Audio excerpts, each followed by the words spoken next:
Hi guys, I'm going to read out a quite hectic paper I wrote. It actually was for an assignment in my studies. I'm going to read it out because I think it's a particularly good piece that combines a little bit of personal reflection with academic theory in ethics and counseling. It's just a trigger warning. There's a little bit of emotional material. So if you're not feeling up to that right now, then rather don't watch this. But it is a really good piece. And I think the end goal is to try and build what I call a catalyst for good ethics. And I think it's quite helpful to people in general. So I'm going to minimize so that we can read this together. So it's on my page, The Psychology Kitchen. I'm going to put me there so you can see me. I hope you can see me. Right, so there's all the articles I've got on there at the moment. It's called Psychology Kitchen at wordpress.com. I've gone wild and put a what's it, locals.com, and I've done a Substack as well. So hopefully, you know, I'm expanding the network of people that will read the things that I'm writing. And if you're new to me, then you might be wondering why. Well, why is because I've just received really good and positive feedback about the things that I write and the insights that I have and that kind of thing. And I hate to sound like I'm bragging, but it really is years of learning and understanding and working with people as an employer. When I owned a business, a restaurant for 21 years, the way I grew up, living in South Africa. There's some very unique things that happen to us here in South Africa, which I think a lot of people in the West appreciate hopefully the impact or the perspective we have and the impact that we can have. So I really do try and reflect honestly, and this is all part of a mission to project my version of masculinity, which hopefully will disarm the radical feminists who think that men are all the same. So I'm not the same as many men, and I do write about this quite a lot. So if you're interested, go and look at the stuff that I've written. So I'm going to read this along. It's called A Catalyst for Growth, Ethics and Counseling. I did do if you click on the listen on Spotify, it's a Anchor FM podcast on the same thing. I'm doing the video for the YouTube people that maybe want to watch something instead. Right, so the church that taught him may be an organization dedicated to its own power, controlling people's senses of shame and guilt, and sin is an instrument of power. That's Blackburn 2001, a very powerful statement regarding power relationships, which just struck me. So this quote jumps out at me as I research this topic. The reasons will become clearer below. In a short essay from my current perspectives on the journey of ethics in psychology, one is tempted to pontificate on the themes of contemporary social justice tropes, so common on social media. However, theories of counseling are based on worldviews, each with its values, biases, and assumptions of how best to bring about change in the therapeutic process. A review of ethics literature leads me to reevaluate the origins of one's morals and how they affect ethics. Immanuel Kant in 1785 warns us that benevolence may lead us astray and posits a precursor of Rogers' 1957 unconditional positive regard with his formula of humanity, that respect of the other person is a noble pursuit in itself, that never merely as a means. These concepts resonate with me. Below, I will draft my reasoning behind my approach to ethics and the therapeutic contract. But first, I must take you through the pivotal junctures of my moral development. I remind the reader that I am now 48 years old and my story is not easy reading. I'm sorry. However, I believe the narrative approach takes us to a better place in counseling and just in life. This essay addresses the ethical approach to the therapeutic relationship. We will assume the statutory regulations and ethics agreed with registration bodies stand undisputed. So keep in mind this is specifically about the ethics in counseling and psychology in general, but I'm digging a little bit deeper into what are our personal ethics in life. So, shaped by crisis. Like the knots in a tree, our fruit-bearing branches are a result of peaks and troughs of one's ecology. Our development is fraught with periods of abundance, interrupted by droughts of resources, role models, and morals. The tree may be lumber for a fire, or it may bear fruit for generations of those who require it. I use this metaphor to illustrate my view of the journey a person takes in their own life. I hope through my knots I can help people feel more like fruit-bearing trees than firewood. Certainly, I felt like firewood for the displays of virtue and narcissism of many people in positions of power in my life. I will restrict this essay to critical knots in the branches of my growth. Rather than taking on specific contemporary topics of values and morality, I will attempt to define a humanist perspective shaped inevitably by my experience. Lessons in childhood. I am fortunate to have experienced the pure, unconditional, positive regard only a devoted mother can provide. For the first 12 years of my life, I lived with my mother and enjoyed the benefits of this archetypal love. I believe this period saved me from the ravages to come of blunt violence at the hands of my father, the deprivations of real poverty, being forcibly removed from my mother, forgotten in a boarding school, and ostracized, even vilified by my extended family, and the traumatic experience of being present when my mother finally had a total schizophrenic break, all before I turned 13.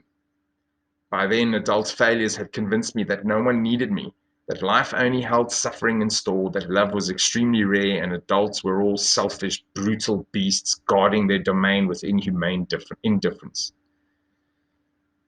Life had a few more hardships for me, but in a conversation with my mother years later, when she was well enough to engage with me, I decided to live the life she could not. I also realized I had the capacity for love that she had given me. Two themes remained for me to build on: respect and power. Those who had power abused it and disrespected others through prescriptions to behavior. Those who treated others with respect did not need power because they harness love. Learning these lessons during the birth of a new South Africa was symbiotic. The apartheid state sought to prescribe race-based social stratification through fiat. Success in my own business was due to the respect, power, love paradigm. Although it was a cobbled path I took. The stranger in the mirror. I have the hindsight of a middle-aged man writing these statements now. The reality is I was a stranger to myself until I was about 28. During a particularly dramatic romantic breakup, I found myself staring into the mirror, tears smeared across my face, worn out from agonizing over the injustices of life, while drunk on cheap wine, and I suddenly saw someone I had no respect for. There in the mirror was a man living one way while posturing a higher morality. My revenge on this unjust world was to ensure I behaved as its judge and executioner, setting standards no one could meet, and condemn all who failed my grandiose dictum, hereby proving that I believed about people all along, that they would disappoint me. I had not earned respect, I was not experiencing love, and I was wielding power as a child on the playground. I asked myself while looking into the mirror, who and why would anyone love you? I believe these are the archetypal questions everyone asks themselves throughout their lives, either openly or covertly through self-destructive actions. But each person will present differently, and for that, we can't have a prescribed formula. We find that ethical codes cannot provide the blueprint we would all like for all challenges in counseling. They are necessary but not sufficient for exercising ethical responsibility. That's Corey 2019. Having a catalyst position of ethics becomes the culture to which you defer, an instinctive response rather than a cookbook reaction. Here I use the construct catalyst as elements quote, used in small amounts relative to the reactants that modifies and increases the rate of reaction without being consumed in the process, that precipitates a process or event, especially without being involved in or changed by the circumstances or the consequences. This may sound like an unnecessarily masculine approach. I concede to being a man advocating for new forms of prosocial masculinity within psychology. Reviewing literature, the literature provides secure grounding for my catalytic ethical perspective. Green gives a recap of Zur 2019, where she states, coming from either the therapist or the client, the opening for difficulty to arise takes shape when power is abused or misunderstood, although there may be an opportunity to rethink the system of power to use it constructively rather than succumb to its complexities. This beautifully summarizes how I have approached the role of power in generating respect with the goal of harnessing love. Here, I use the word power as the innate capacity for influence inherent in all of us, including the client. Green reminds us that a misunderstanding of power can sabotage the therapeutic relationship from the start. I would say all relationships. I have seen this when acting as an employer. Power wielded carelessly seeds its own corruption. Our role as counselors comes with personal and social responsibilities as the mediators of emotions in our clients. Green further describes types of power, referring to the payment for services dynamic and the risk in transference of the parent archetype. I recognize I have an instinct to veer towards nurturing and advice born of my lack of role models, my failure to save my mother, my history as an employer, and my status as a child-free middle-aged man. We should recognize that parents will often seek us out for advice anyway, and be prepared to respond ethically. Beyond our prescribed ethics codes, I believe the catalytic respect power diode will help me default to a congruent therapeutic role. I'm just going to explain quickly the catalytic respect power diode. I got some feedback that said the diode analogy was probably not accurate. So I looked it up and I'm going to stick to that because actually a diode channels power and allows the resistance-free transfer of energy.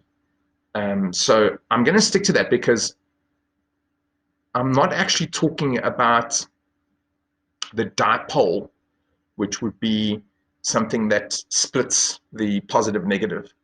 The dipole would come before the respect power diode. So what I'm saying is, if there's an electrical analogy to how we channel our energies, I think the diode remains the better analogy because respect leads to power, leads to more respect, leads to ultimately to love. So there is a free flow of energy. That's the point of me using the word diode. So we can argue about that another day. So beyond prescribed ethics, Harrison 2013 lays out the 6 core principles in counseling, which are rooted in the humanistic approach advocated by Maslow, Rogers, and May. There are 2 issues I see creeping into counseling ethics that makes me wary of some approaches to counseling and their prescribed models of ethics. As Harrison states, the 6 core principles, autonomy, non-maleficence, beneficence, justice, fidelity, and veracity, aim to empower the client and reduce the ill effects of power dynamics in their lives. However, she goes on to explain that the therapist can be too focused on beneficence at the expense of recognizing the autonomy of the client. This suggests that the therapist has already lost respect for the client by advancing social outcomes vicariously, seeing them as the artist sees a blank canvas.